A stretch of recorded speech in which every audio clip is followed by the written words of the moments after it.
to be the king, hasn't it? For Ed Davey, coronation celebrations started a day early in the royal town of Windsor. The Lib Dem leader celebrating his party's victory over the Conservatives here in England's local elections. We're continuing to make sure the blue wall tumbles down.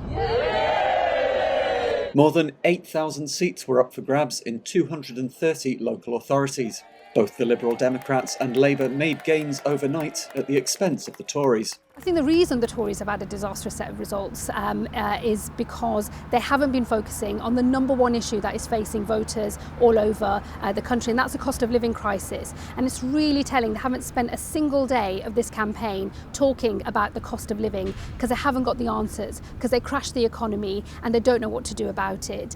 The Prime Minister's party suffered losses in the North, South and Midlands. Rishi Sunak knew it would be a tough night, but was defiant on Friday morning. Actually, we're making progress in key election battlegrounds like Peterborough, Bassetlaw, Sandwell. But the message I am hearing from people tonight is that they want us to focus on their priorities and they want us to deliver for them.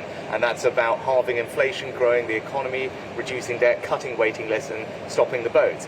The Lib Dems brought a clock to Windsor to count down to the next general election, although it is Keir Starmer, celebrating a first Labour victory here in Medway for 25 years, who is particularly looking forward to next year. We didn't just get it over the line, we absolutely smashed it. And it's the same story elsewhere. Same story in Plymouth, in Stoke, up in Middlesbrough. And these are the key battle grounds as we go into the next election. And make no mistake, this means that we are on course for a Labour majority at the next election. A very, very good set of results for us. Labour also made gains in Stoke-on-Trent and Plymouth, cities with Conservative MPs, and they're expecting their best local election results since 1997. Although the party do not currently have the national support they held for that year's general election, something the Conservatives are keen to point out.